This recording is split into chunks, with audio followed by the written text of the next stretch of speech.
You're listening to One Dime Radio. Become a patron at patreon.com/onedime to support the show and get access to extra content. We think that ideology is something blurring, confusing our straight view. Ideology should be glasses which distort our view. And the critique of ideology should be the opposite. Like you take off the glasses so that you can finally see the way things really are.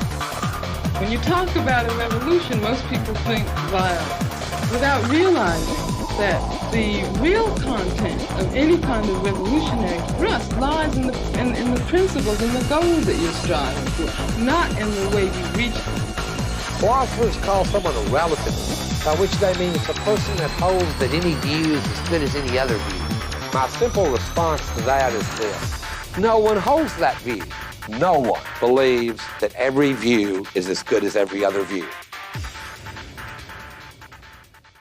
Welcome to One Dime Radio. Today we will be discussing a rather contentious topic, a subject which is extremely relevant to the political scene, and depending on your point of view, is a huge factor behind the malaise of the contemporary left. And of course, I'm talking about the PMC, the title of this podcast, the Professional Managerial Class, which some people debate whether it even exists. There are numerous people who have written about the so-called PMC: Adolph Reed Jr., Catherine Liu, David Graeber, many more. But for this episode, I decided to bring on the good friends of the show, Dave McCarricker and Elton, who have a course on Theory Underground, all dedicated to understanding the PMC and the history of all the theory behind it.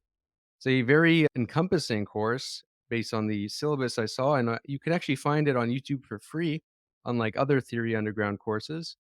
And it covers a lot of the key ideas from the most important books written about the subject of the PMC, some of the key ideas which I hope to discuss in this podcast. Elton and Dave are both contributors to Underground Theory Volume 1, a book which I was also featured in, and I've mentioned it before in this podcast. So before getting into what the PMC actually is and all the debates surrounding that, and Dave, Elton, why don't you all introduce yourselves, and why did you guys decided to do this course? Why should One Dime listeners, why should anyone give a shit about the PMC? Dave, do you want to go first? Sure, I'll take it away. I think that there are three major categories of people for whom this is going to be relevant. First, woke scolds. Second, Marxists. Third, regular workers. Okay, and so I'll start with the final of those three. I think it's important for regular workers because we get gaslit and socially blackmailed by the professional managerial class on a regular basis. It's important to understand that when they say, oh, we're all in this together and we're all basically the same and we're all just workers out here, you got to remember, like, oh yeah, but you get prestige, you have institutional supports, you get recognition, you have a salary, you have an investment portfolio, you have healthcare, you even have holidays I don't have, and you're trying to act like we're all in this together. Stop whitewashing the distinctions here, right? So that's for regular workers. For Marxists, it's because the revolution didn't go down the way it was imagined. The something between the theory and the reality occurred. There's a lot of different ways of theorizing that. At the beginning of my piece in Underground Theory, I talk about it as there's two kinds of theory: what must be done versus why didn't that work out? And so the PMC comes out of trying to figure out why it didn't work out, whether we're talking about socialists, communists, conservatives, liberals, centrists. It doesn't matter. There's a variety of standpoints that have tried to theorize this concept. And for us, or at least for myself, I think that the question of whether it's a class or not should be bracketed. It's the people who don't think it's a class, I'll give them their due. We can come back to that later. I still think they're wrong. But I just go, it's the professionals and managers of capital, PMC. Professionals and managers of capital, PMC. I still get to keep the acronym, but I am signifying something a little different. Semantically, I think it actually matters for people who get stuck on the problem of class. And then finally, woke scolds, because if they actually care about identity categories that are marginalized versus ones that are prioritized by a system of exploitation and oppression, if they actually care about such things, if identity politics really is something that they're not just doing it opportunistically, they actually do it because they think that it's a way of approximating justice, then they need to understand their historic role in the reproduction of capital, and the fact that Black, queer, or any other kind of marginalized PMC is in a very different kind of position than someone who is in the regular working class, the blue collar, all the way down to the lumpen proletariat. Really, they have a different kind of responsibility for their historical consciousness, we'll say. And I call it radical responsibility. You want to be a radical, then you have radical responsibility. And part of that is understanding your historical role in the reproduction of capitalism. And so everything Dave said, I agree with. And really, honestly, my answer is more speaking just kind of like personally, like why I got interested in the PMC as a concept and why it was important to me. I grew up in a working class household through a series of events, essentially found myself in the PMC significantly because I went and got a college education, was the first in my family to do so. And that transformed me and alienated me in some ways. And I was interested I got a philosophy degree. I was interested in philosophy, but I was also interested in just like, how do I make that relevant for my friends from home and stuff like that? And then even just by becoming part of the PMC, I kind of indoctrinated into kind of liberal leftist politics and saw that as being like a pretty marginal group that really wasn't having an influence on mainstream of politics. And I know that basically it felt like something had happened since Marx, and I didn't understand what happened to Marxism. I was learning about kind of professionals throughout kind of the late 19th and 20th century. But when I finally stumbled upon Barbara Ehrenreich, first it was Nickel and Dined, and then Fear of Falling, where she started talking about the professional middle class, is what she called it. And thought there was lots of insights about what the middle class looked like. And then finally stumbled upon her essays from the 70s that were more explicit kind of arguments about what the professional managerial class was, kind of in dialogue with the Marxist conversation, which I'm sure we'll get to. But in that, she introduced essentially saying that in the late 20th century, the left had concentrated into the middle class, something that clearly wasn't happening before that time. And that basically, and this is a quote, without a mass working class left, only the most marginal of social reforms is possible. And then we can talk about kind of all of the work that needs to be done politically today. But I think that's where it became really important to me. And I think that essentially why this is important to everybody is that if the left is just a middle class movement, it's never going to really be able to accomplish anything of value. Yeah, those are all really interesting points. And I think one thing that a lot of listeners who may have gotten quote unquote radicalized during the Bernie Sanders campaigns of 2016 and 2020, as well as the Corbyn campaign, saw that like this was just in voter data that they both campaigns relied way too much on students, on university students. And I mean, we can see there's a certain I mean, have a lot of experience working in the PMC, not just in the university, but also office jobs. I mean, that's as about as PMC as you can get. So this is quite interesting to me, but I find after reading the author you mentioned, Barbara Ehrenreich, and the two articles you have in that syllabus, one on the new study on New Left Radicalism and one that's just called the Professional Managerial Class. In it, she very much seems to define it as a class and with objective class interests opposed to the working class, but also opposed to the capitalist class. Now, but they are reproduce capitalism in their function. Now, you, I saw in your lecture series you covered the Michael Brooks clip where Michael Brooks, when talking to Adolf Reed, said PMC is a mode. It's a more of a mentality. I mean, which of those do you guys tend to agree more with, or are those two interpretations at odds with each other?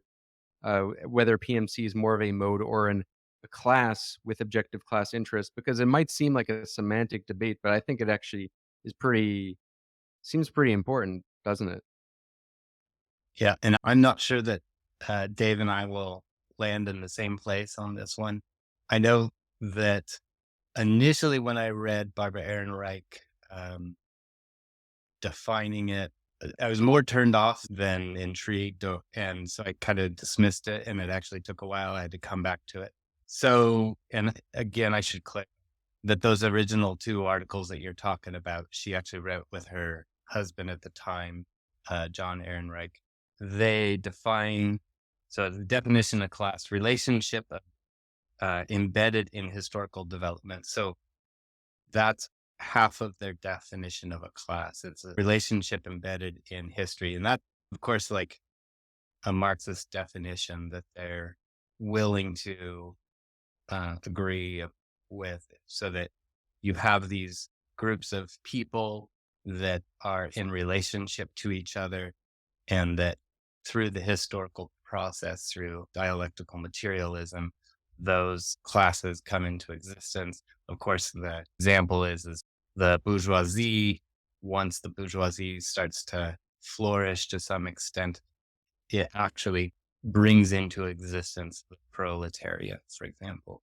But they also have a second part of their definition, which is a quote, coherent social and it has a coherent social and cultural existence, which is to say like a common lifestyle, or that it has a shared culture. And that part of their definition of a class is not Marxist, at least not in that traditional sense. And that's Not it's explicitly. controversial. Yeah. Yeah, maybe so. Not explicitly. In fact, I do think that there's a lot of Marx when you read him directly. He is kind of almost presupposing like a cultural identity as well. But if you try to extract out and have a somewhat systematic definition of class, I think we see it in that first part, but not so much in the second.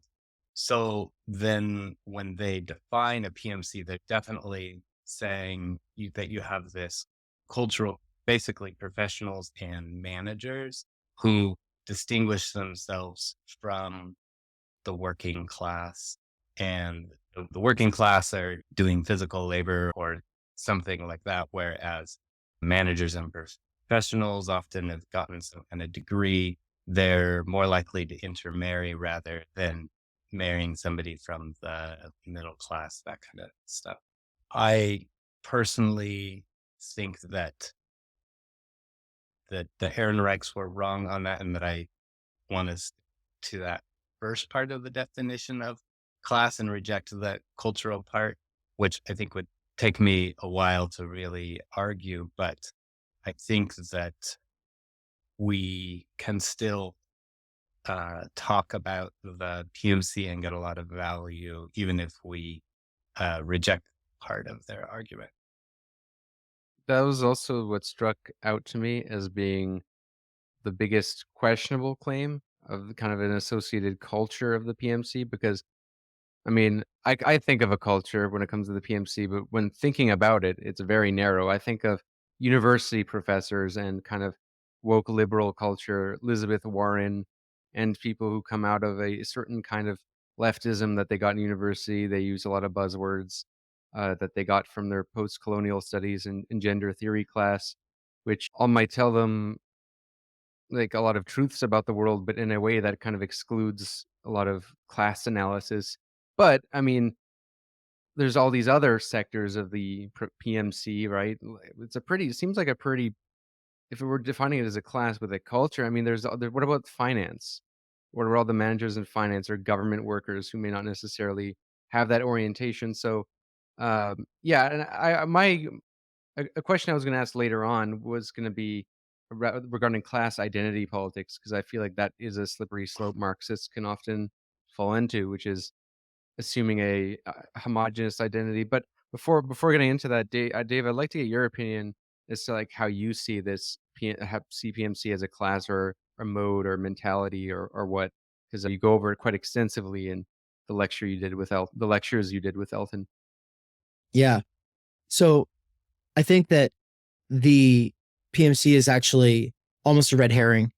It's less important than the real issue, which is discursive taylorism. And I think that discursive taylorism is what we're talking about when we talk about the mode of the PMC. There's a lot of people who are professionals or managers who maybe aren't in this mode, is more on the media left.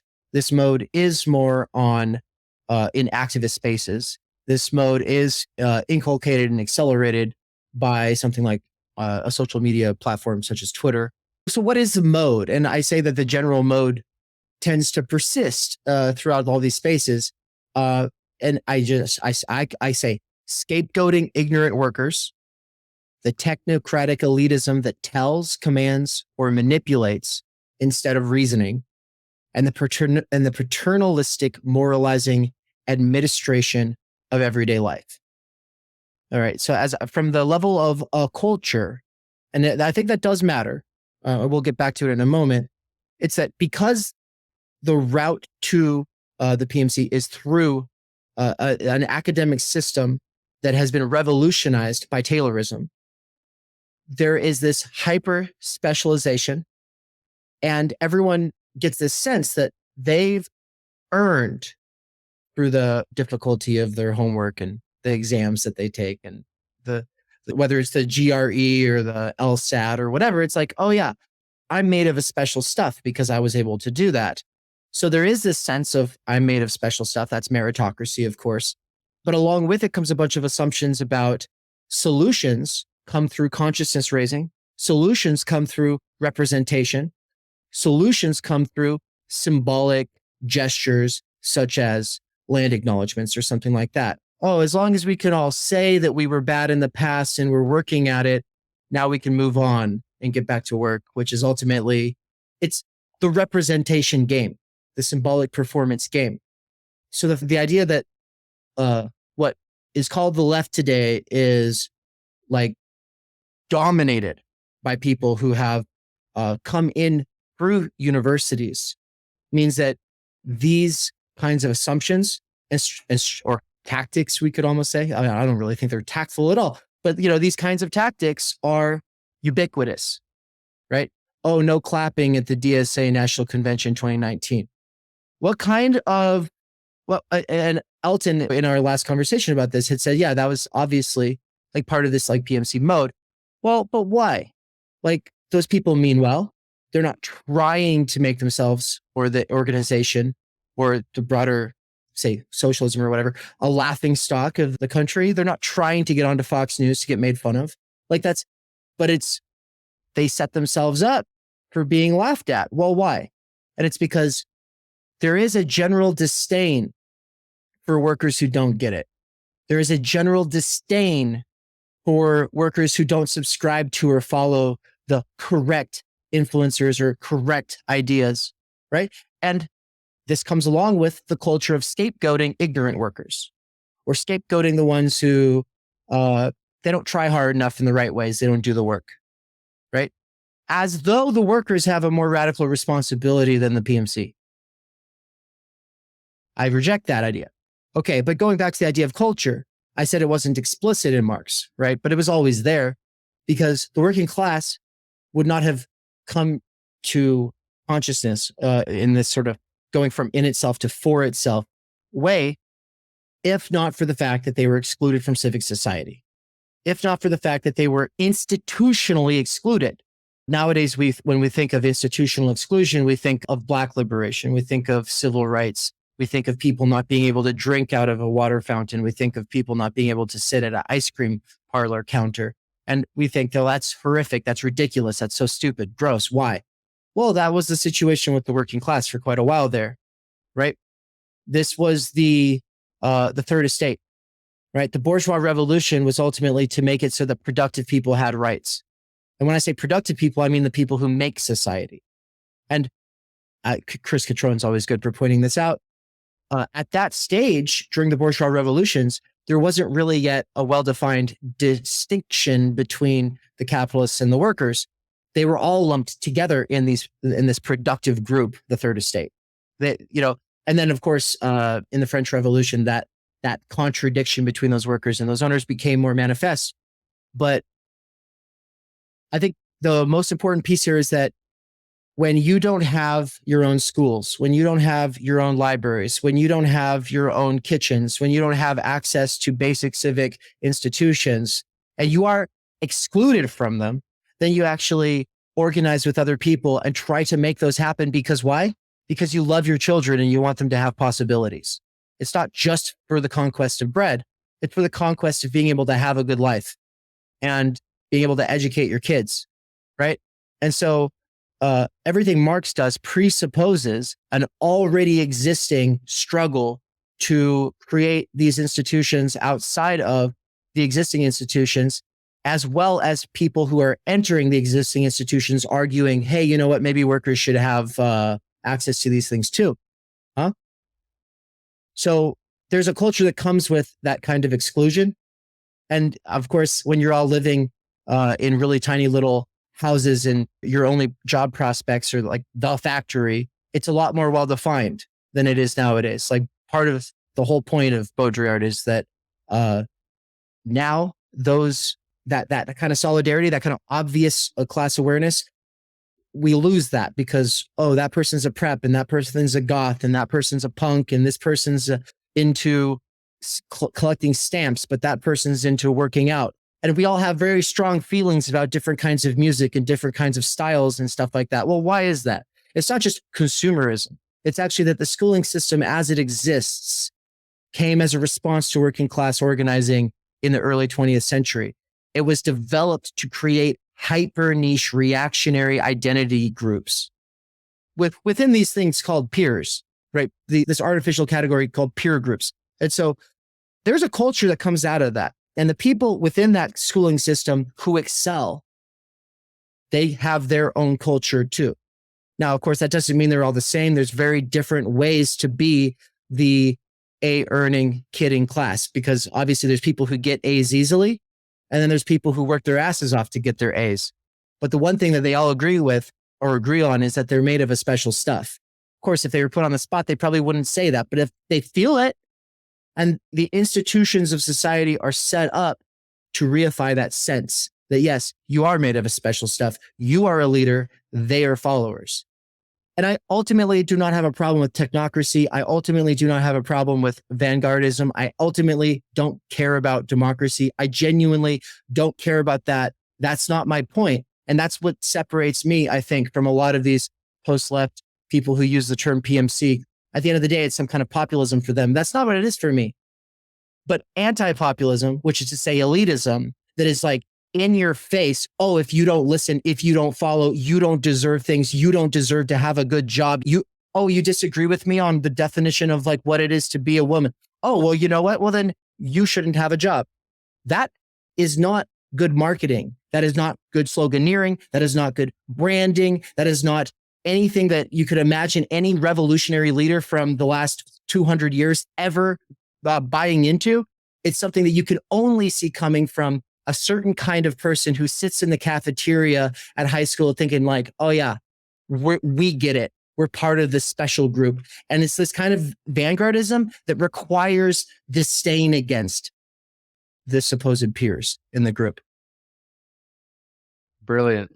Yeah, a lot of things there. I want to ask this question to kind of clarify something, because some people listening to this might think they know this already by saying, well, what you're describing is just liberals. But I'll give we know we're not just describing well, you're not just describing liberals, and I want to elaborate as to why this is actually like a problem with the left, because people like to debate, say they like to narrow the definition of the left to fit what they want it to be, and say, well, the left doesn't exist; it's dead, right? I mean, Chris Catrone makes that argument, and I'm sympathetic to that because I do like to distance. However, I'll give an example as to what really does kind of attest to your point here is a lot of people do have critiques of identity politics on the left, but from a very different angle. There's this book called Elite Capture that is quite popular, for example, and they say, no, the elite co opted identity politics, and see, what we need is real intersectionality, class, race, gender, and we all make a team, and we all in the, how. I think we all I think might have the opinion here that that actually is PMC leftism, just in a different form. But I mean, why, like, why does I think that to get to the question here is, how is the PMC affect the actual left, and why is it relevant? Because I feel like a lot of Marxists might just dismiss this as just liberal hating when it does affect the left. And I mean, there's also Jay Sakai is another example, and the settler hypothesis. The reason why there's no working class consciousness is because there's no working class, because there's settlers actually. I don't know. Well, how would you like to address that and its relevance to the left? Because at the end of the day, we have to, I guess, there's an impetus here. So should people who are already maybe Marxist adjacent or anarchist adjacent, anti-capitalist adjacent, why should they give a shit about this, right? Because it's just liberals, right? I'll take a stab at it first. I mean, on some level, it is, yeah, just liberals. But let me explain kind of like why it's more than that. First of all, I think like part of what we talked about in class was like reading James Burnham and stuff like that, is realizing that a lot of people identified this phenomenon going on a long time ago. It's not just a recent terminology. It's not just the college professors or that are too woke and that kind of stuff. That like you see Lenin talking about it as well. And it just was a major theme for a long time. It's literally professionals and managers. I mean, there's a definition that the Ehrenreich came up with, which was salaried mental workers who do not own the means of production and whose major function in the social division of labor may be described broadly as the reproduction of capitalist culture and capitalist class relations. And so it's the professionals, it's the managers, and a significant piece of what they're doing is creating class harmony historically. So especially think of like what gets called the progressive era, which is the end of the 19th century and coming into the first 20 years of the 20th century. It was a very active time for the labor movement, and the Ehrenreichs talk about how the number of engineers, the number of professionals essentially just exploded because the capitalists were paying basically to increase the number of people getting an education so that they could kind of engineer how society functioned, government functioned, the factories functioned. And this is where Taylor comes in. So lots of Marxists are familiar with him. Taylor was this guy who essentially, from literally the first sentence of his book on scientific management, he's talking about how do we create class harmony between the working class and the capitalists. So when we're talking about the PMC, like that's one of the main features that we're talking about. These are people who are going to college and getting a degree, and then they're claiming some kind of like justification for existence, not only for creating class harmony, but also like scientific objectivity. Like these are the experts. These are the people who have learned something that they can give back to society with. And then we call that era the progressive era because it really was a time where, what we call the liberals today, the progressives were trying to create class harmony to get the workers basically to go on strike less. But they were also creating a bunch of institutions that had never existed that basically forced the capitalists to treat the workers better. And so there was a big focus on creating a welfare state, trying to create a system that like basically, I'm forgetting the word, but basically like these are the people who are like, here, working class, let us take care of you. We'll solve those problems for you and make your lives better. Okay. All of that to say, like, there's something like, economically that's going on there and sociologically. And then fast forward in, what is it, like 1990 or something, when Barbara Ehrenreich released her book, Fear of Falling. She looks at what she's calling the professional middle class by that time, but she's still talking about the PMC from the 50s up through the 90s. And that's who thinks through that. That's like the Reagan Revolution and stuff like that. And she's especially since the late 70s talking about how the Republicans then are kind of weaponizing the elitism of this group against them. And so that's when you start to see the word liberal used as a slur. And so I think that there is something there to say, yeah, we are talking about the liberals, and it's partially because Republicans recognized that there was something going on there and started to justifiably, in some ways, use propaganda that started just to target them.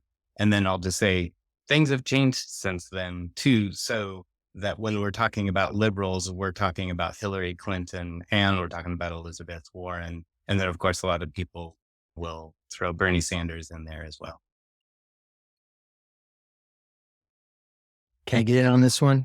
Absolutely. I just want to say, wonderful. So like, that's really good. And it sets me up to say a couple of things there. So it's kind of why I like the idea of doing this with Elton. It's like, he gives me a moment to collect myself and think things through. And he brings a level of coolness and calmness to things that I don't have. It was really fun teaching the course for that reason, especially since we've been having this conversation for years and years before it actually came to teaching it. And we had to teach it because we feel like the people who want to write off, downplay, dismiss the phenomenon that we are trying to talk about in a sort of structural, historical way, never actually tarried with the source material. And that source material matters more than, say, a take, right? Like my positions on what to do about this situation have changed.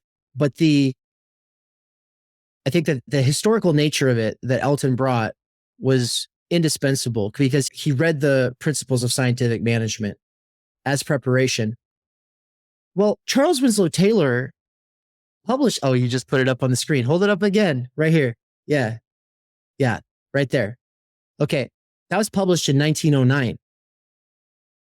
That is 4 years after 1905, which was, I believe, when Lenin's brother was killed by the Tsar, right? For a failed assassination attempt, I believe. Is that right, Elton? That was the first Russian Revolution. I'm trying to remember. I think that his brother was killed a few years earlier, but. Right. And what happened for the 30 years leading up to them reading in their newspapers of what had just gone down in Russia? Those 30 years leading up to that were the peak of labor struggles in history, not just in Europe, but also in the United States.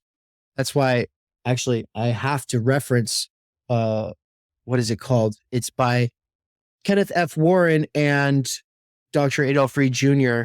It's called, what is it? Renewing Intellectual Black History is the name of the anthology.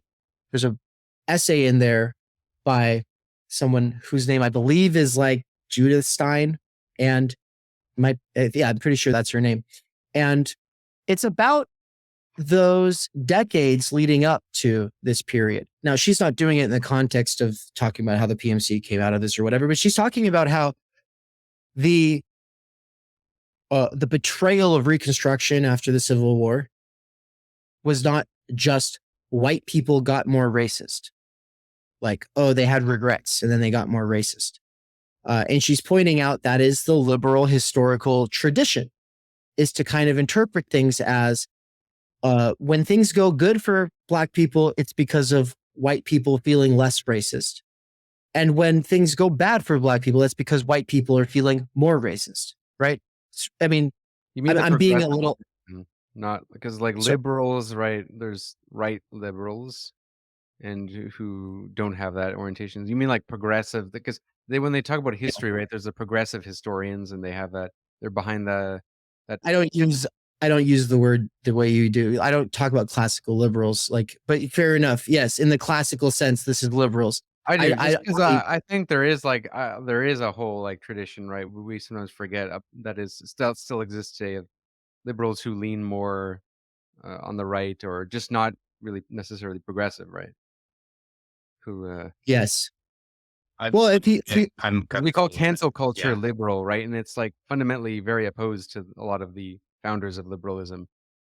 Yeah, J.S. Mill and John Locke would not approve. Yeah, absolutely not. And fair enough.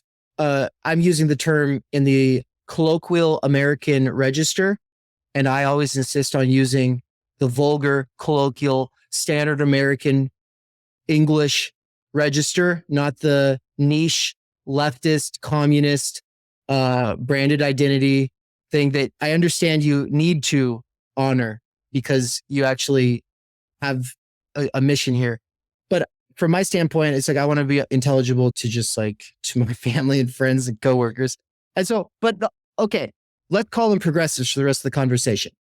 The reason I wasn't doing that was because progressivism does kind of develop in the 20th century more than it was, say, in the 19th. But, there's proto-progressivism. W.E.B. Du Bois comes out of it with his talented 10th essay, very controversial today. It's from his most conservative phase, which I still think he's onto something. I think he's a little racially essentialist when he goes about it, but he's basically just saying like, look, every race has its top 10% of achievers, of intellectuals, whatever. We need to elevate those people. We need to get those people into college, and we need to equip them to be able to lead their race up. And it's very evolutionist when he does this. He's basically saying like, to evolve, my people actually need this. Like that's the way he talks, and that's why it's kind of cringe, and that's why people have problems with it. But that's one of these proto-progressive pieces that was written in this era. But his arguments with Booker T. Washington at the time are coming out of this hyper-racist period, which was the betrayal of Reconstruction, right? Booker T. Washington was essentially saying, well, we just need to teach people business, good business. We'll teach them how to read so that they can do business. And then once people can do business, they can get out of their poverty situation. And W.E.B. Du Bois comes along and says, the real solution here, guys, is actually to take the top 10% of Black people and get them into college and then equip them to be community leaders, which is true. I think he's being a realist at the time, but also, obviously, this is the proto-progressivist PMC vision. So Du Bois, Charles Winslow Taylor, Edward Bernays, if you read these guys, they're not just saying, oh, hey, we need professionals and managers to do this thing. They're selling themselves to capitalists as the ones who can bring intra-class harmony, right? not inter, but intra-class harmony. They bring inter-class division, but they bring intra, which is to say between classes, harmony. That was their whole mission all along.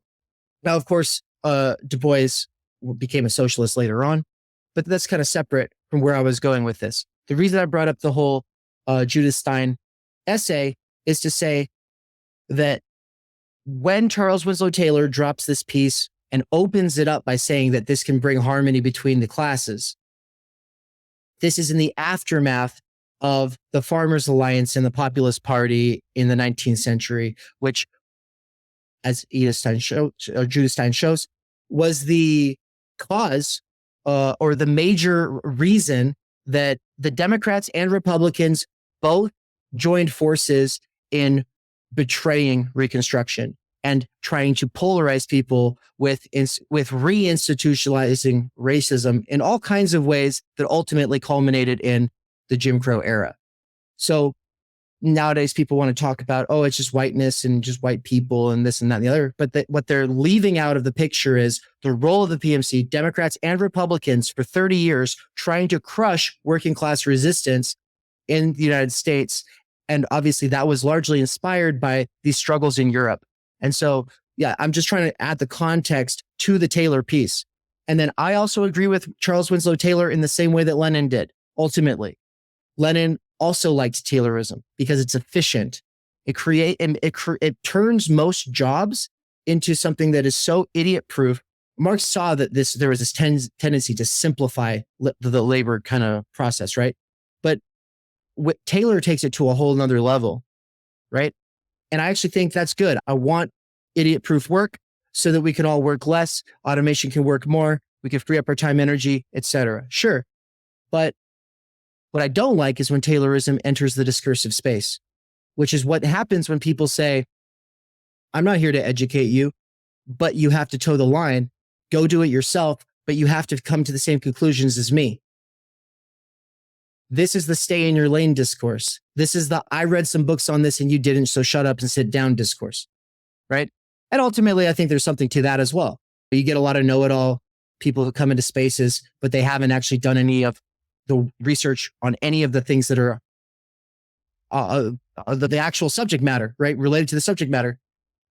So I get it, but that's not good marketing, branding, optics. It's just a bad approach. And because the left has kind of embraced this PMC identity over the last 100 years, I think it is destined to lose. And so that's where I want to bring it back to. There is a difference between a Republican PMC and Democrat PMC. And I'm just going to go with the colloquial difference here and say there are conservatives and liberals in America, okay? And not all of them are Republicans or Democrats. But let's go back to just calling them Republicans and Democrats and speak somewhat loosely here. And this gets more complicated by neoliberalism because obviously neoliberalism allows Democrats to kind of come off pretty conservative, right? Like in this actual pull yourself up by your bootstraps sort of way that Bill Clinton popularized, right? But the difference between Republican PMC and Democrat PMC is, for the most part, Republicans got a memo over 100 years ago that said there's been a managerial revolution. Workers don't like it. That was because of James Burnham. They got that memo. Now, William F. Buckley and all of his satellites at the National Review loved James Burnham, as well as a lot of these other Trotskyist or Stalinist defectors who were becoming neoconservatives. Okay, that period is when conservatives internalized a lesson, which was, yes, we need to own our role as enlightened leaders, representatives, but we can't wag our finger at people and we can't tell them that we're doing that. Our job is actually to kind of keep the petty bourgeois American dream alive. And so there is this difference between PMC and petty bourgeois that I think Elton is probably set to speak on. But the difference is, it's not that the one side is that the Republicans are petty bourgeois and Democrats are PMC. No, they're all PMC. All government workers are PMC. All politicians are PMC. All media people, activists, professors, students, they're all ultimately PMC. That's not the point. There's a way of operating in the mode, right? In my book, I talk about it as the difference between Robin DiAngelo and Joe Rogan. Joe Rogan doesn't act PMC, though he is. Robin DiAngelo acts PMC, and she doesn't care. The thing is like, for the people who want to appeal to workers or to those workers who are falling through the cracks the Democrats don't care about, usually white ones, what you have is this kind of like, oh, my job as a Republican PMC is to tell you that you as a worker have more in common with the small business owner, and the small business owner has more in common with the capitalist. Drawing that comparison is their job. The Democrat PMC's job is to say, you actually have more in common with Barack Obama and Jay-Z if you're a working class black guy than you do with other workers at your warehouse. So both sides try to establish a certain kind of analogy between the low and harmony between the lower and the upper, but they go about it different ways. Is that really working? That's one thing I wanted to ask, because I know you talk a lot about discursive taylorism in that piece you wrote in Underground Theory called Lefter Than Thou, which is why I wanted to even do this podcast. That's how it kind of put me onto Barbara Ehrenreich. And I'd heard of her before, but I didn't really want to explore her work till then. And that's a great piece. Those definitely those who pick up Underground Theory should check that out. But I mean, this idea of Taylorism is sort of what Marxists often call class collaborationism. There's sort of an agenda facilitated by liberals, social democrats, and even fascists, who is part of the fascist project, class collaborationism. But I mean, in many ways, this kind of seems to not be working, but maybe it is, because the idea of building harmony between the classes, I mean, it seems like a lot of politics today is driven by and large as a backlash in response to this whole PMC politics, mostly by the right, primarily. But I mean, one could say a lot of Trumpism, driven by many things, but a lot of Trumpism seems like the backlash exactly to that kind of politics, to Hillary Clinton and condemning the deplorables and so on. And I know we're going to get right into the petite bourgeoisie and versus the PMC, which I think Elton's equipped to go on. But I maybe just regarding that, because you say this is its objective is to sort of maintain class structures, but is that backfiring, or is that playing into another controlled opposition for the right wing PMC? I think it's a dodgy question. It's hard to tell. I'm not sure. What do you guys think? So the question is like, essentially the left has become significantly PMC, well, at least, yeah, in American politics through Here the too, 20th century. Canada. What's that? Yeah. Definitely in Canada. Totally. Yeah. Okay. Yeah. Totally. Yeah. I would say even more so. It's a hot Okay. take. Yeah. I guess I have picked up on that. And yeah. So then, has that worked? I mean, I think that the quote that I read at the beginning, that from the Ehrenreich's essay, without a mass working class left, only the most marginal of social reforms is possible, is kind of the center of it. So the assumption there is that when we're talking about the left becoming like a PMC movement, really what we're saying is that there's a whole lot of people in the population who are not supporting the left or the party. So, I mean, let's just speak in specifics. So, like in America, with the Democratic Party, obviously the goal is to get just slightly more than 50% for whatever presidential candidate. But we know that a significant portion of the country isn't voting, that kind of stuff. It's because there's a PMC community, especially after the 80s, that needs to be mobilized to vote. But the majority, how do I say it, is like more people don't vote than do vote for Republican or Democrat. And the Bernie Sanders campaign was, of course, arguing that he needed to go campaign in all 50 states, for example, which is to say that he doesn't need to just go to the places where you've basically the big cities where the PMC lives and can get, but yeah, he wanted to get everybody on board. So I'm just articulating kind of like some of the practical aspects of it.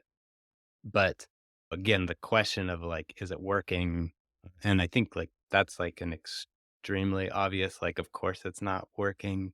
And when I say that, it's because it wasn't, partially is because it wasn't obvious to me 10 years ago, for example, that sure, it wasn't working, but if we just keep pushing a little bit harder, we'll figure out how to make this strategy work. And I say that because I think I was kind of brought into the PMC left. And even when I was disaffected with Obama, I thought that there may be some way that we can engage people, not kind of realizing how insulting it was to just be focusing on, I guess, what I would now call identity politics or something like that. And when Trump started running for president, I just didn't think that it, like, I thought we lived in the kind of society where somebody like him wouldn't be taken seriously. And obviously I was wrong, just as many people were. And I think that was kind of like the thing when I started to recognize, like, maybe, I mean, I say this, like, I could find many things that I uh, did 20 years ago that kind of align with my politics today. But when realized that whatever Trump was doing was working, that was appealing to something that previously was asleep or something like that, I think that's when it registered to me that like needed to have a new paradigm to be able to explain this. And then kind of that's when a number of jumps eventually got to Barbara Ehrenreich and became like honestly pretty obsessed with her, reading quite a bit. There's a ton that I haven't read yet, but I think that she obviously was clued into what these problems were with the PMC long before the majority of us were. Yeah, we've been well into a direction which I wanted to go in, which is the history of the PMC and its thought.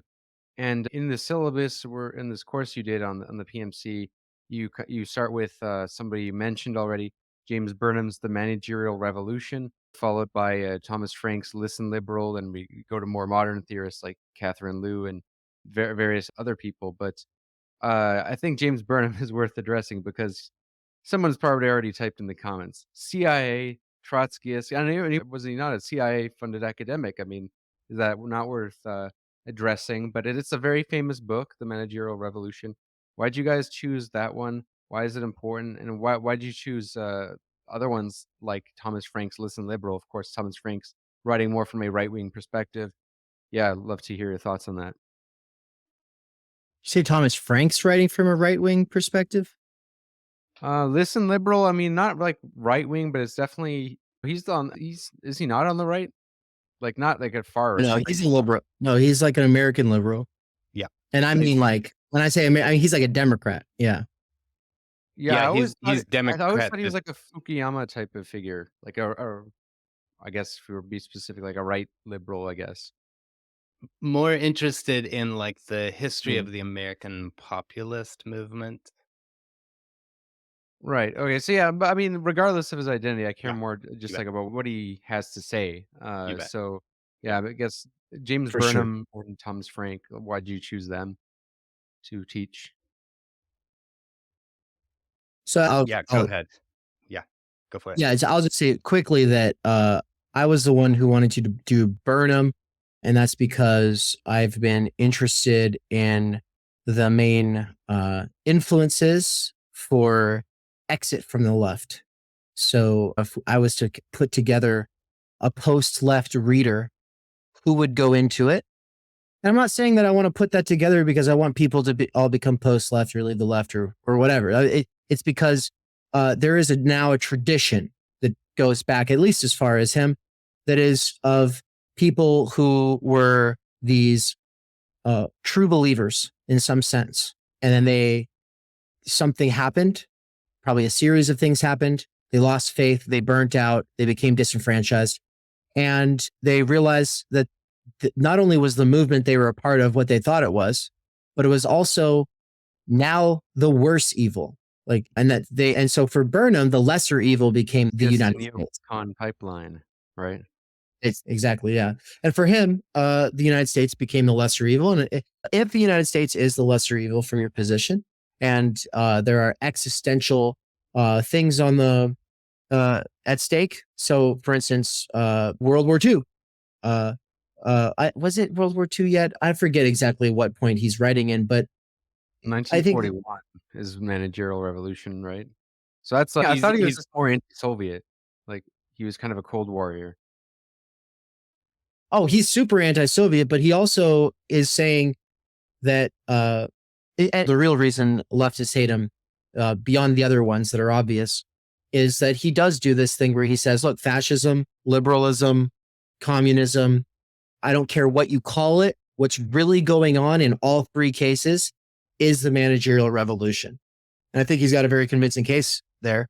But setting that aside, I think that I don't think that the CIA is able to just find some hack and then get that person to write a piece that remains as relevant today as it was at the time, right? Like a piece that like that good, like that work is very good. You should argue with it. You should read it and engage with it and argue with it. But also, it's relevant. Its continued relevance and the fact that it is so good speaks to that his defecting wasn't just an opportunistic thing. It comes from a genuine realization that the movement he was a part of was not what he thought it was, and that the theory hadn't really taken into account this thing, which was the managerial revolution.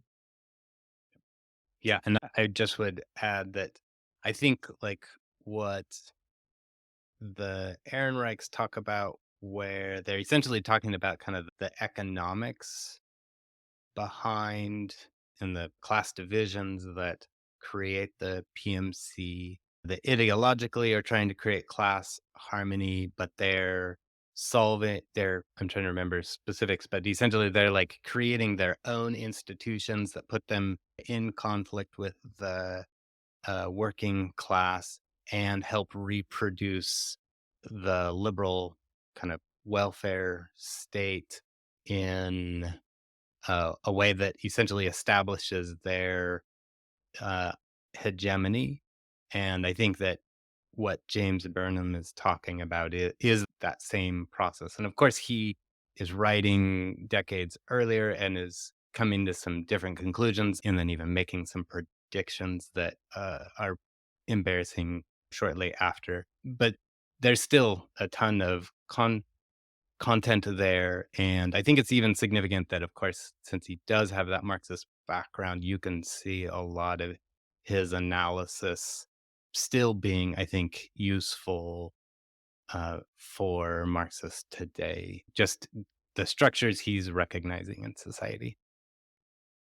And when you brought up Burnham, oh yeah, you were just asking kind of like, how did we choose the texts that we did? Yeah, like how do they inform our view of the PMC and the way we understand it? For me, I think just concisely is just like that there's lots of different aspects there, and I don't think that we've gotten even anywhere close as to like understanding all the different domains that can be analyzed. Like my essay in the underground theory, and then also I made just a small reference, but we had Angela Nagel in the curriculum as well. She wrote an essay, and then in my essay I referenced Mark Fisher as well, and I can't remember I apologize where I was going with that, except for just that it's clear that there's lots of different aspects of the PMC, like in Mark Fisher in particular and Angela Nagel. They specifically focus on like academia, the NGOs, and forgive me, I can't remember what the third group was. But the point is, it's just like a subdivision within the PMC and help. Or the media Oh, in the class. media. Yeah. And honestly, like most of the time when we're talking about PMC, especially as a slur, that's the group that we're talking about. There's a whole bunch of other people who are PMC that are existing in other domains and have other ideological holds and values. Yeah. Because who cares if the engineer of a bridge is a specialist in his field or her field? Who cares? The point is it becomes a problem as soon as it gets into politics, as soon as it gets into media, as soon as it gets, if you're teaching some specialists like chemistry or something like that, like, yeah, for sure, man, all the way. It becomes an issue when it gets political, and especially when it comes into relation with labor. And then I think one of the ways of saying what we're trying to get at here is that you have Burnham, you have Frank, you have Nagel, you have Lou, all these different people. The point was to bring people from a lot of different perspectives because they've got their own reasons for being burnt out, disillusioned. They got their own reasons for saying, you know what, the left thinks it's doing this one thing, it's doing something else. They got their different reasons for it. And then they have their different kinds of solutions that they come to. But ultimately, they all have an analysis of a new phenomenon. And it has a structural and historical development, and different people are able to talk about it in different ways. And I think the dialectical thing is to try to assess those different positions and then work through those contradictions. And so I wanted to read my favorite quote from Listen Liberal, so you get a sense for his voice and his kind of approach. So he says, so why protest their triumph? And he's talking about the triumph of the PMC within the Democratic Party. He said, why protest their triumph? Why would a person of vivid pink sentiments like me object to the ascendancy of any liberal group? What difference does it make if the driving force behind democratic victory comes from below or from on high? And then this is the piece. He puts it in, he says, put it a different way.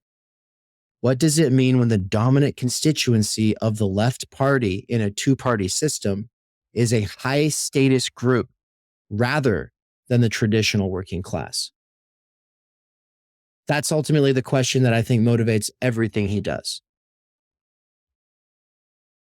And at the end of the day, he's just a normie Democrat. I have to be clear. He is a normie Democrat with stars in his eyes who thinks that there was a time when I was about to ask that because I can't really see that where like the Democrats were ever really a working class party. But I mean, it's still true. I think it's more true in Canada because in Canada, if this was purely a liberal phenomenon, a center left phenomenon, then it wouldn't just be the Conservative and Liberal Party of Canada who adopted PMC mentality, but I see the NDP, which is our Social Democrat Party. It's totally has that kind of rhetoric. I mean, it's it avoids a class perspective. It tends to as opposed to making material arguments, and makes comments that tend to be about regarding consciousness and like I'll give an example. Like there's the People's Party got very big in Canada, which is a sort of very right wing populist libertarian, but definitely like I will say the leader did have racist beliefs. Like it wasn't overt,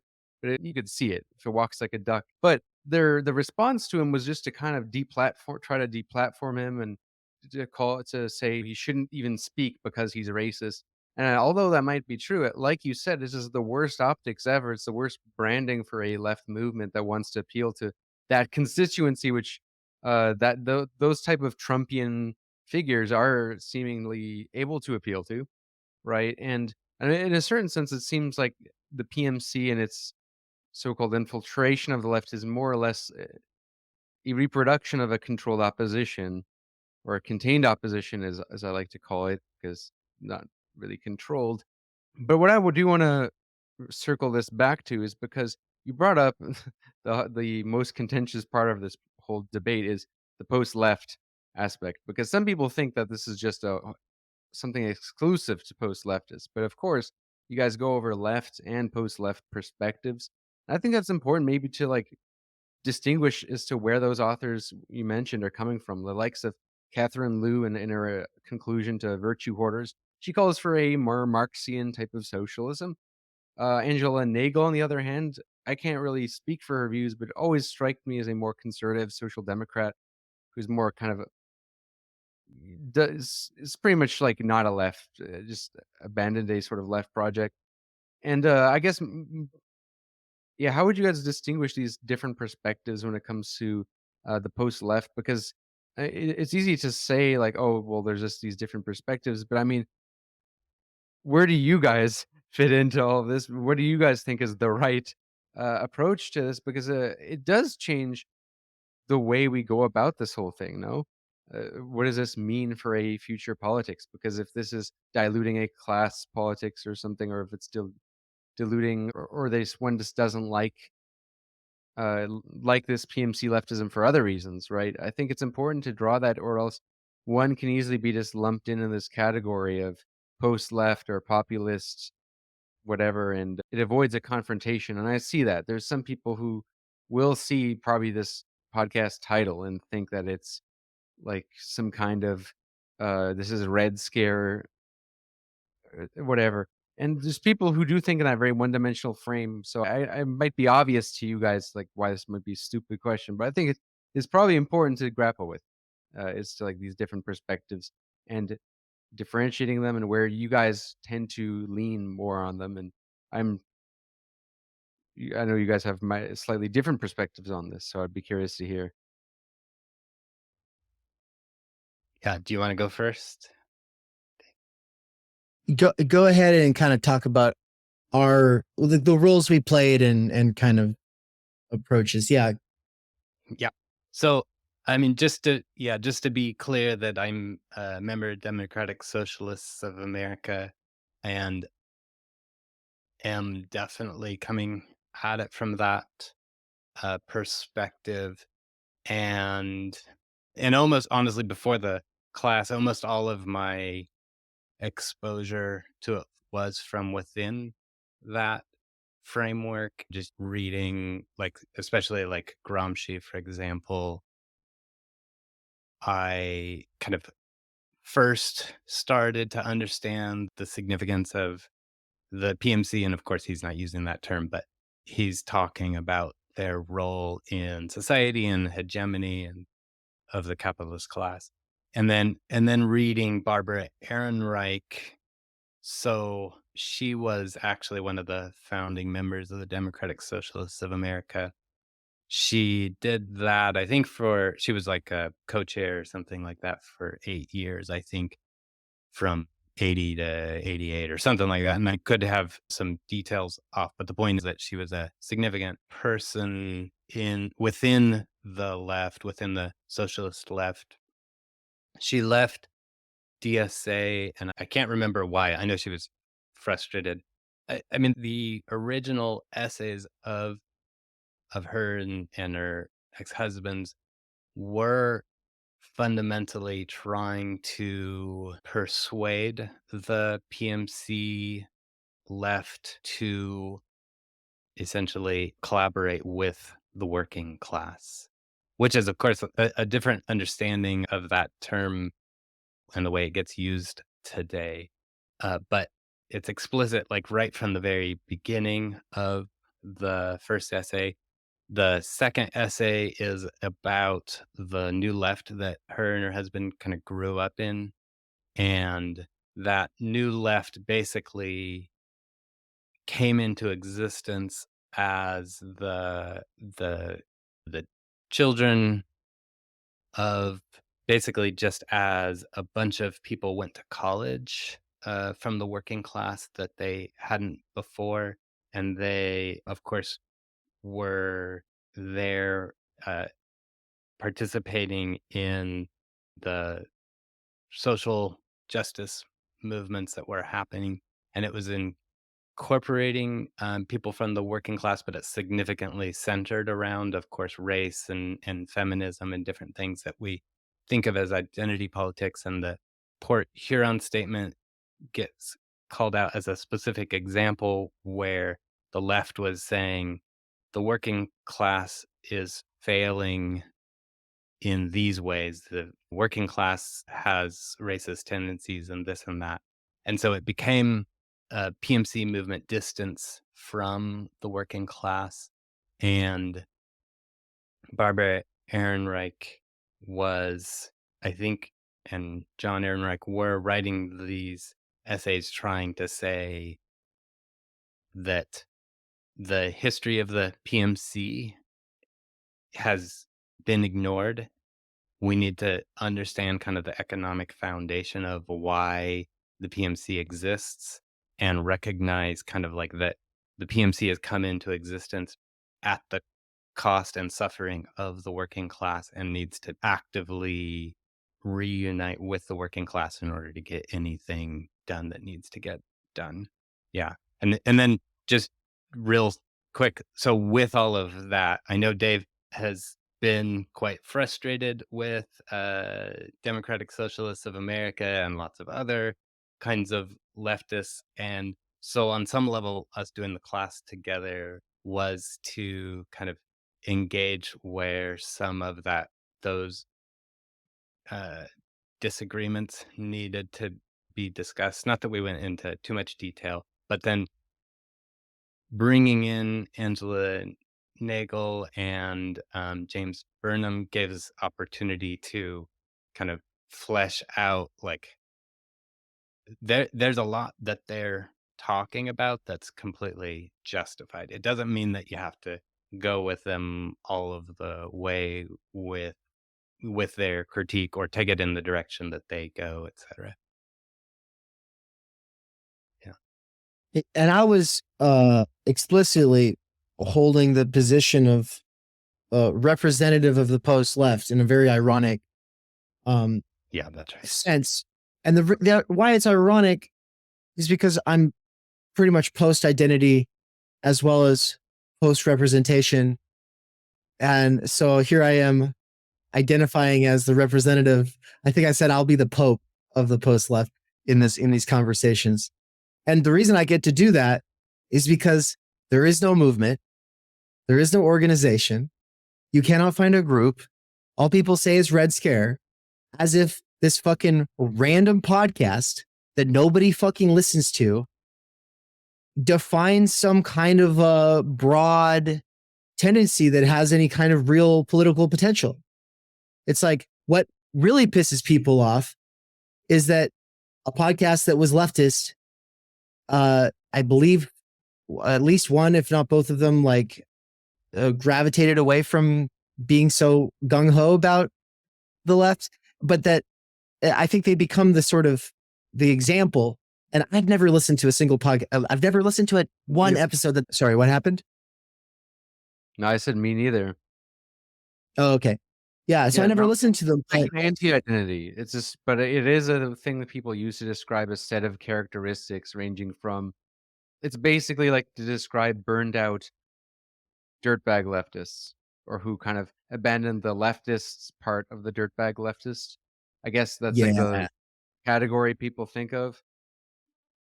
No, and I think that the tendency to blame the disenfranchised is the very thing that is the reason that they alienated their base during the 2019 to 2020 Bernie election, or campaign, like the primary campaign. And when I say they alienated their base, I mean the left media heads. I'm talking about the Majority Report, the Young Turks, just like people like that. People like Vosh. Like, ultimately what they did in that period was get really fucking loud about shaming disenfranchised people. And then as people for not voting for Biden, is what you're referring to? Well, no, during the Bernie campaign, before it burnt out, when it looked like it actually had a shot because it was winning those first few states. there was just a lot of like, being around back then. he was, and he was calling himself a populist for a hot minute. Yeah. Interesting. Walk that back. He changed that tune about it the moment Bernie dropped out. And then he started he got on this bandwagon of shaming people. So he doesn't just come out of nowhere with hundreds of thousands of subscribers. There was about a year of his development where he was the dirtbag populist guy. And then he became like the anti-disenfranchised person, like the person who doesn't feel represented by the voting system. That his like gung-ho pro-Biden stuff comes right from that period. And I remember just being like, oh my God, like seeing that character arc. And I tried to debate him actually, because he kept trying to, he was just ridicule and mock people who weren't going to vote for Biden. And I wanted to debate him on the position that you can't go calling yourself a Bernie populist and then flip around on this and then actually shame people for not feeling represented by the system. That. Yeah. And then he was like, oh, I've talked enough about this. I'm not going to talk to anyone else about this until after the elections. And it was like, cool, man. Yeah, the people you keep talking to are randos from your chat, not a person with a master's degree in critical theory who's also like in the same, close enough in the same scene as you. So that's kind of when I realized I don't care about that. But let's go back to this. So you said burnt out dirtbags. I would also throw in those Pat Socks and mega communists, right? You're describing your stance on like how the direction your interpretation of the PMC and the direction you take it in, because of course there's these different perspectives and all of that, and it can change it because I mean people can hate the PMC for different reasons, right? Some people can hate the virtue signaling because it's not real and it's token gesturing, and some people might hate it because they actually side very right wing on those issues. And there are differences. I mean, there's a meme, not to derail a serious conversation, but I mean, this YouTuber JREG has this great skit where it's like, I'm against identity politics, and the other person says, me too. Yeah, don't you hate how it just dilutes class consciousness? And then the other person just starts like yelling like slurs. And it's like, oh, I thought we were on the same side. And I guess there is something to that. There is something to that is, and I guess that's where like the hypochondriac anti-post left people think anyone who touches these issues could become like that. And I guess that's why I asked the question. Yeah, I think they see a sort of pipeline into that, and fair enough. But I also see a pipeline into co-opting every potential actual movement on the part of the people who disavow any kind of class resentment and just call it populism or conspiracy theorists or whatever, right? So like, okay, but I wanted to go back to Pat Socks and mega communists and dirtbag leftists. These are three different things. And I've not made a serious research effort to get to the bottom of them. I've never listened to episodes of any of the podcasts that are associated with these. I don't take that whole thing very seriously. Okay. The reason I've had to tune into it at all is because people were calling me that. People were oh, well, the thing you said is kind of like the Pat Socks, or the thing you said is kind of like these mega communists, or the thing you said is kind of like these post-left people. And so I had to look into it a little bit enough to be like, yeah, but it's different. And here's why it's different. All I'm saying is that there are forever issues that we're supposed to feel represented on in the voting booth. Forever issues like guns, forever issues like abortion, forever issues like homosexuality. And when I say a forever issue, I mean that anytime that there's a gray area and science is not going to actually be able to help us because it comes down to something cultural, historic. We have epistemological black boxes, and people are going to come out different ways on these things. Like, for instance, when life begins, science really can't actually answer it. I know everybody thinks that science can answer it, but it actually can't answer it. And so these kinds of forever issues get obviously super polarized by people who want to only focus on those kinds of issues, who don't want you to think about capitalism, of course, but also just people who straight up hate gay people or straight up think that you're murdering a baby if you have an abortion. So I get the complexity here, but I do think that they are forever issues, at least within capitalism. And so what I mean is, like, there are issues that are universal and that disproportionately benefit people who are marginalized, right? This is why we don't need intersectional stacked, progressive stack, like kinds of procedures when we're talking about a universal bill of goods that's actually going to disproportionately benefit all those people anyway, right? So for me, I see why people go off in those directions with mega communists, like kind of the idea, build the wall, Medicare for all. Why would they say that? Well, if you watched Bernie talking to the Fox News town hall, then you see why. Because that people were very enthusiastic about the things that he was saying. But obviously they don't stand for this, oh yeah, well, let's just abolish the border and bring everybody in, right? So like there's actually some potential there, right? There are things like Medicare for all that are pretty much universal, but then things like the wall, it's like, okay, most Americans don't even think that makes sense. But strategically, every great political mover and shaker has always come along and said, hey, there's these disparate coalitions. I can find a way to put those together into a coherent vision. And if I think it's too forced and desperate to say, build the wall, Medicare for all, though I do think Trump's more likely to give us Medicare for all than Biden. That's just, I mean, that doesn't mean I want him. I don't believe in the political system right now. I'm super burnt out on the whole thing. But the difference between me and a post-leftist, a dirtbag, burnout, or a mega communist or a patsock is that they're still invested in identity. They're still invested in just playing the making fun of their enemy game. They're still invested in pretty much the same mode that they were before. And the direction I've gone is, I believe, more dialectical. It's a lot more educational. And it says, let's bracket out the question of justice right now and instead prioritize the priorities of truth and understanding, which requires discourse, which requires that we first find a way beyond the genocide of voice that is occurring, which is that people don't feel like they can speak on things that are outside of their lanes. Well, if people don't feel like they can speak outside of their lane, they're not going to really feel like they can dive in and do the research themselves. And I think that ultimately people need to be hitting the books. People need to be doing research. People need to be having difficult conversations with people from a lot of different viewpoints. And that's why I built Theory Underground. And so there is this side where people say, oh, well, that's just a post-left school or whatever. And it's like, no, it's fucking not. Most of them are leftists, but we do have people who aren't leftists. Guess what? That's not the point. That's not supposed to be the point. If you think that's the point at a university, then that's why the university's already failed.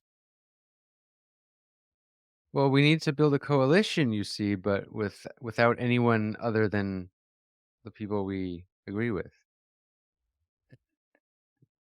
Okay, so the one last thing I wanted to get into, well, I'd hopefully not the last thing, but I think we're running out of time here. So the thing, and I just really wanted to voice this critique, or you could call it a confusion, because I'm not sure if I'm actually confused about Ehrenreich's argument in their essays, because what strikes me in their argument is a sort of class identity. Well, I wouldn't go as far to say that's what they're doing, but it verges on a class identity politics, which is a tendency which I think is actually so important and understudied that it's actually the biggest lesson of the Cultural Revolution. And I talk about that in my next video. In the Cultural Revolution, the big paradox is, for all the anti-revisionist and anti-bourgeois stuff, the people who ended up implementing capitalism were the proletarian faction, people who came from worker and peasant backgrounds, and they took a more conservative stance, whereas a lot of people who are doing these radical rebellions and siding with Mao's more radical agenda came from people whose families had previously been part of the upper classes and had lost what they had, and they took Mao's right to rebel the most seriously. It's a big paradox, or not a paradox in some ways, but it's definitely problematizes class identity. That's for sure. And so I just want to full circle on Ehrenreich's argument, just to clarify for the audience. They define Barbara Ehrenreich and her husband at the time define the PMC as the professional managerial class as consisting of salaried mental workers who do not own the means of production and whose major function in the social division of labor may be broadly described as the reproduction of capitalist and capitalist class of capitalism and capitalist class relations, capitalist culture and capitalist class relations. And in another part, they say the PMC's objective class interests lie in the overthrow of the capitalist class, but not in the triumph of the working class. and their actual attitudes often mix hostility towards the capitalist class with elitism towards the working class. But as you pointed out before, they kind of are trying to change the PMC in a way that makes them unite with the working class. But if they have these diametrically opposed interests, taking that literally, I mean, wouldn't that be a futile project? Now, I would disagree with this kind of framing because I don't place as big of an emphasis on. I think there's political struggle and class struggle are often different things. They're not always the same thing. But I mean, am I understanding their argument correctly? Because if they do want the PMC to kind of have be more in touch with the working class, but they're saying they have these objective interests that are at odds with them. I mean, to me, like I come out of reading their argument thinking that there isn't really a redeeming quality in the PMC. So I don't know how do you guys approach that, and how do you guys understand that argument or broader critique? So I think that you're right that there's something that is a little bit suspect there. And I think that what they're talking about is an objective class interest that creates a conflict between the working class and the PMC is something that we could just say is like every other class where you're just going to have internal class division. So, like within the capitalist class, like an obvious case in America is just the conservatives versus liberals, the Republicans versus Democrats. Like they're both capitalist, but within the capitalist class, but they disagree with each other and they're fighting for power within that structure. With what the Ehrenreichs are talking about in the PMC is that the PMC is fighting for power, essentially fighting for resources and social clout and economic clout that they gain by getting on the good side of the capitalist class and by proving their value by becoming experts on certain things, and then they reproduce that power over time and create essentially positions for their children by establishing institutions, really like getting further funding for colleges, for creating institutions like uh, Society for Engineers or whatever. All of those things are elements of class war where they're establishing their power, distancing themselves from the working class. And so then when Barbara Ehrenreich wrote her book, Fear of Falling, she's specifically talking about how what the fear of falling is the fear of the PMC falling back into the working class, and that it's a tenuous place to be. There's no kind of like firm definition that keeps them. They stay in that position through essentially like the capitalists continuing to fund the existence of the PMC, which is to say, creating those jobs, paying taxes, that kind of stuff. Obviously, since the Reagan Revolution, taxes have tried to be reduced. The size of government's reduced. Academia has been demonized. All kinds of white-collar jobs now are being shipped overseas, that kind of stuff. So one thing that's interesting is that the Ehrenreichs actually published a third essay, even though they were divorced in 2013 after Occupy Wall Street. They wrote a Over third Occupy essay. Wall Street? What's that? Probably. What'd you say? Over Occupy Wall Street? Yeah. You said they divorced after Occupy Wall Street. That's painting a picture in my head. Oh, no, sorry. I apologize. They divorced like in the 70s, I think. They came back together to write the essay in 2013. I think they remained friends for the rest of their lives, kind of thing. No, it was not over Occupy. But their essay was called Death of a Yuppie Dream. And it's interesting because in that, they're basically saying, that they're kind of recognizing that the PMC on some level is like shrinking.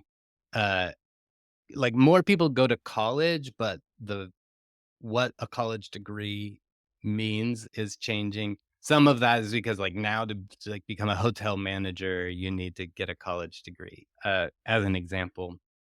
And then I want to wrap up by going back to fear of falling. What's interesting at the very end of fear of falling is that, oh, I apologize. Death of the Yuppie Dream, basically saying, okay, like it's kind of fun to watch the PMC suffer. They're basically saying like, this is great. It's time now for the PMC to like recognize that their welfare is dependent upon the working class, and that kind of like they're obligated to collaborate and kind of own their sins. And they're both pretty cynical about whether that's actually going to happen, and that's justified. Of course, like for starters, there's Occupy Wall Street, and we're seeing like a little bit of change at that point, but like the reality is like it's going to be a slow, brutal process. It's not going to just like change overnight if it's ever going to happen. I mean, for starters, they released their essays in 1977, and like nobody listened or paid attention. Which, although I will say that people read it, like I have a comrade in DSA. Like I've talked to a number of people who remember that they did read Barbara Ehrenreich's essay like at the time, so it was like known, but it didn't have a big influence. Okay, and then I was wrapping up just at the end of Fear of Falling. It's interesting. She basically proposes like if the middle class, if the PMC wants to like overcome their fear of falling or address their fear that their children aren't going to have it as good as they did, the way that they do that is by essentially creating a society where everybody is middle class. She doesn't say PMC, but like everybody's middle class, where there is no class antagonism between the working class and the PMC, but instead like that instead of creating like a college degree, there's something where it's like once you've proven your discipline, now you deserve to have a quality life. Instead, they propose creating a society where, essentially like I'd imagine like some kind of like more, I guess basically she's saying like we need to have education which allows people to pursue kind of like what's important to them and what they value, but isn't like exclusively like a focus on discipline and distinguishing like who are the deserving against the undeserving. So, okay, so I half answered your question, half went in a different direction, but I hope that helps. And I think Dave was going to respond as well. I could reiterate it Yeah. just so like so Dave can Go for it. because you kind of stepped out when it was just involving class hear. identity. I can hear. Yeah. Class id pull is a very serious problem. And I feel implicated by it to some degree because I think having always felt like, okay, well, as like the white dude, I've got nothing in these spaces that are all about id pull. In fact, my entire job is to just shut up and nod. And that doesn't work well for me. I don't like shutting up. I also like conversation. It's not just to hear myself speak. I like to understand things, and I don't just like to take things on authority, but a combination of Marx and then actually seeing Bernie speaking directly to the working class, like the combination of those, like reading Strange Labor and Wage Labor Capital in college, and then seeing Bernie talking to working class people, I was like, I felt very seen for the first time, right? Just to use the language of the PMC today. I felt so seen. And I was like, oh my God, this is great. And that got me at the level of identity. Of course, just as with all forms of oppression, it's not just identity. It is literally your life, right? So whether you're Black or queer or a woman, it doesn't matter. Like this is your identity. To some degree, it's a choice, right? Like you can identify with liking spaghetti and hating salad. I don't know. I'm just throwing random things out there. You can identify with all kinds of stuff. But when it comes to something immutable and that you're stuck in, like your skin or your sex, when you're stuck in it and the entire system is set up in such a way that you're treated a certain way and you don't like, that's real shit. And so though I hate identity politics, I don't have a problem with people being like, yeah, well, I'm a woman or I'm a Black man or I'm a what, it doesn't matter. I don't hate on that. Like that is a part of you. That's a part of you that you have to exist in. What makes it idle is when people try to say, well, because of my standpoint in this identity, I have the right to speak on certain things that other people don't have a right to speak on. And I have some kind of like deep wisdom that other people don't have. And if somebody who looks like me or like shares my identity category happens to disagree with me, then they're actually just an Uncle Tom or they've internalized the oppressor or whatever, right? So that whole thing is discursive taylorism. That whole thing is obviously a big part of the PMC. And that ultimately is it shuts down dialogue. It creates the genocide of voice. Setting that aside though, yeah, I think I got swept up in workerism at some point there. And at some other point along the way, I realized this is just working class identity politics. That's a problem. And that created a real issue for me. And where it's gotten to now is that I've had this realization, thankfully, in part due to Andre Gores, that there is a division within the working class between those who find pride in their job and those who hate their job. Those who want a life outside of their job and those who ultimately like, oh yeah, I'm a really good worker. That like forms their identity. And I do think that a naive response to these problems with this anti-working class PMC turn with the left, especially in the United States, is to say, oh, okay, we'll just start putting worker into sentences more often.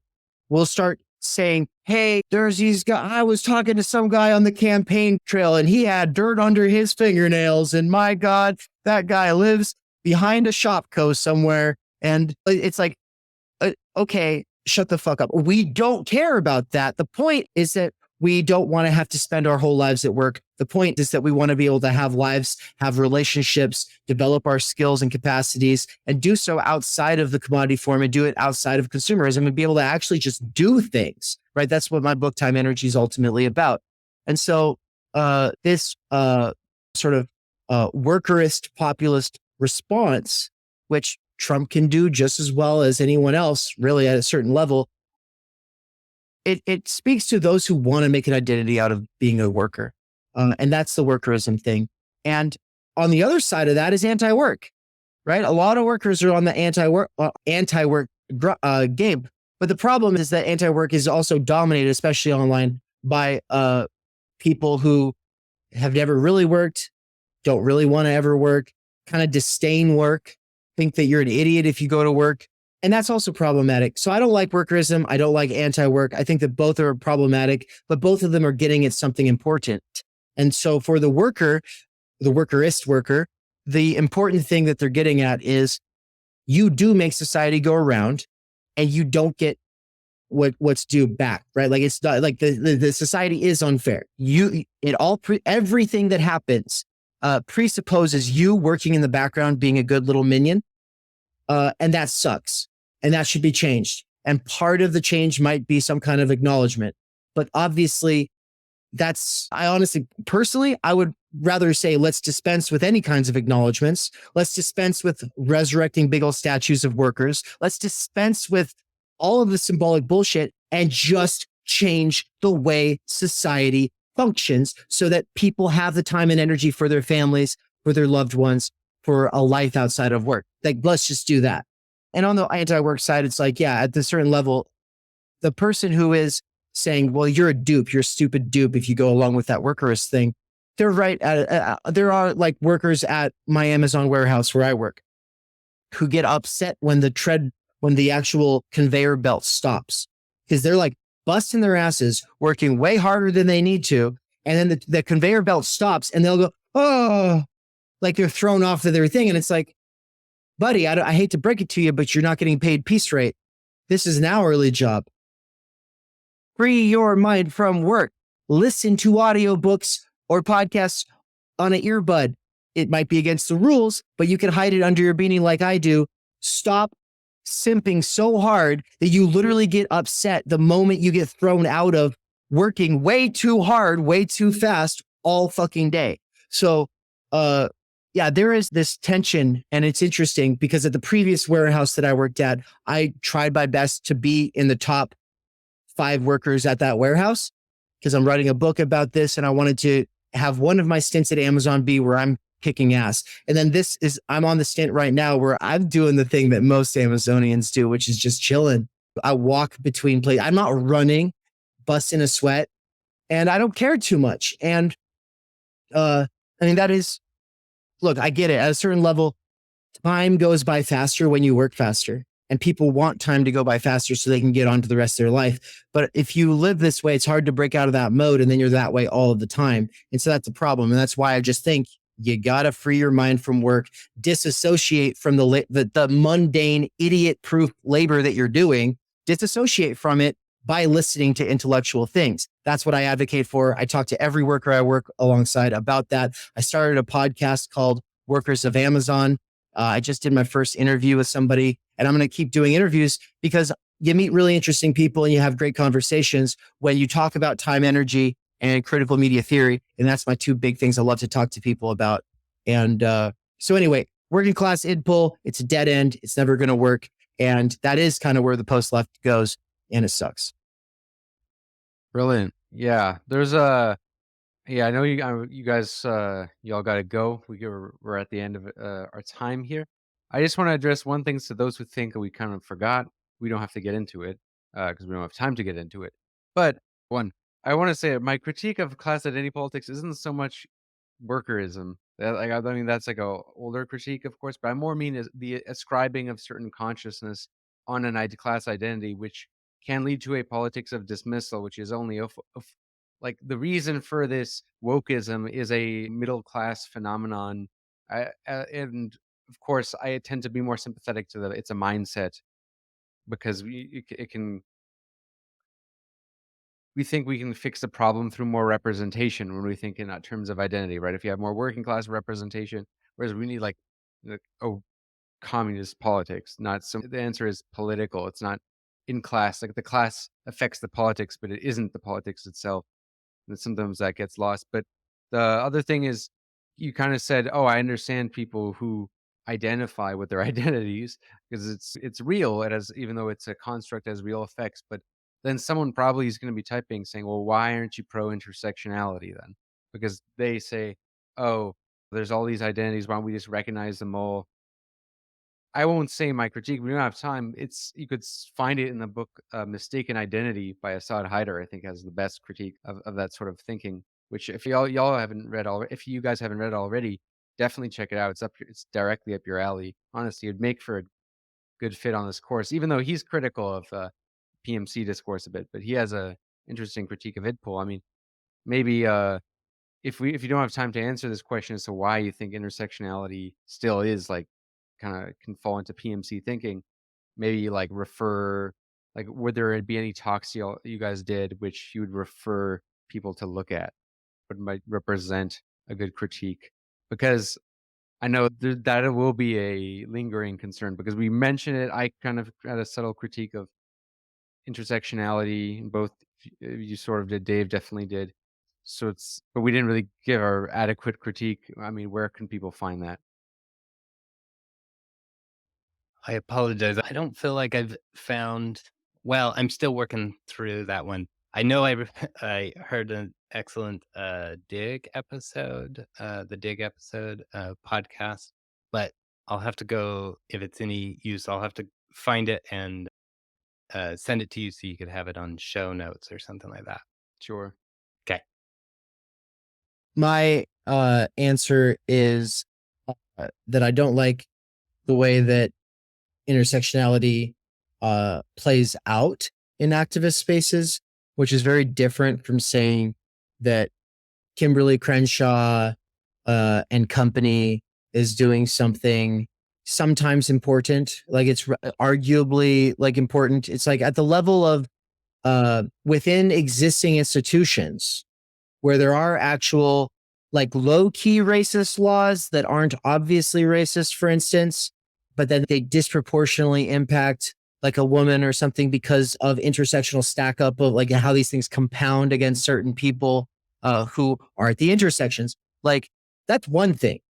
Now we can set aside the fact that Kimberly Crenshaw was like stabbing Bernie in the back at the moment when it mattered. And so was Judith Butler. And so were so many of these people. And I think the best essay on that, the best thing you can possibly read is the excerpt from I'll Burn That Bridge When I Get to It by Norman Finkelstein that is in Underground Theory, where he's got the receipts and he's like referencing them doing this, but like set aside the fact that they are at the end of the day, like not just liberals, but like these kinds of progressives who really they for them, what's radical is inclusion, right? Well, for them, what's radical is not like abolishing the working class.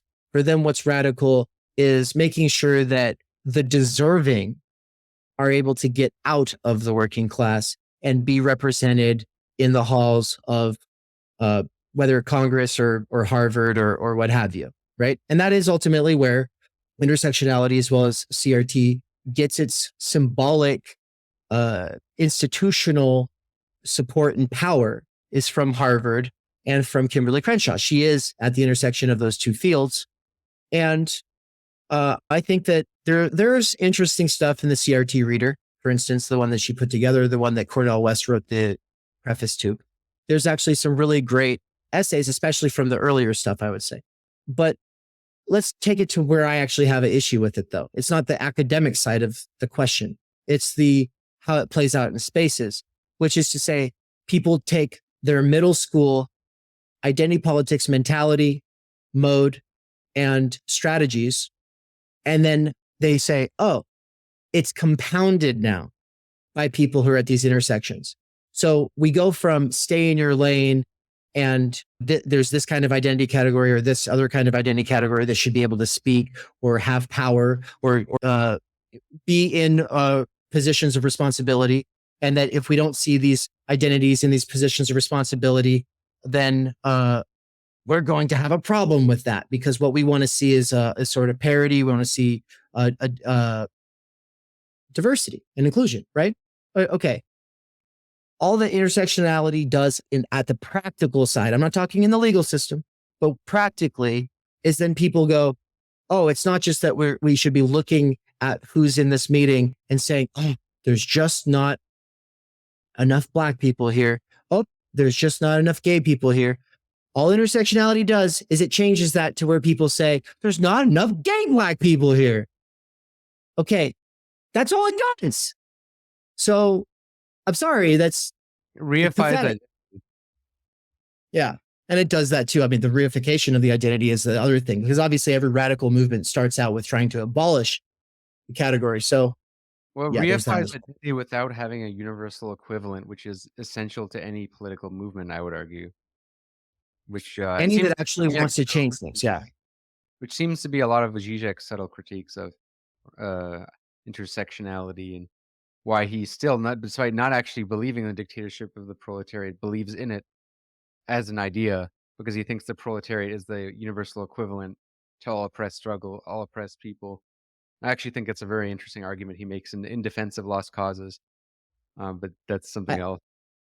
I mean, this is at the point of we've gone too far, and I'm going to prove it, because I'm going to say that, like, Mussolini in his What is Fascism piece really lays out, it's an opportunistic grab bag of old power holding contingencies. And then you reify those identities and you put them all in a bag or a bundle. and run with that, right? Well, isn't it crazy that this thing that brands itself as intersectionality within activist spaces is the exact same strategy. It's just reversing the terms. It's saying, oh, instead of it being white, instead of it being Catholic, instead of it being go down the line, it's going to be black, it's going to be atheist, it's going to be or peg more likely. And so that it becomes like this, oh, we'll just take all of these super marginalized groups, we'll bundle them all together. And it's like, okay, but there's a reason that worked for fascism at that historical moment. And none of the things that were working for its favor at that time can work in the reverse if you actually want to change society in some radical way. It's just because marginal speaks to the issue that these people are not the majority. They're not even close, right? And so it's like, that's where universalist politics can actually get a bunch of people in the majority too, without like demonizing them. It's like a great idea. Right. Yeah. Yeah. We're obviously running out of time now. So we covered a lot here. And those who enjoyed, got value out of this, I encourage you to give the podcast a 5-star rating and check out Elton and Dave. I'll put the respective links in the description that you can go check out, and definitely get a copy of Underground Theory if you haven't already. You can get essays from all of us. So yeah, peace out. Thanks a lot.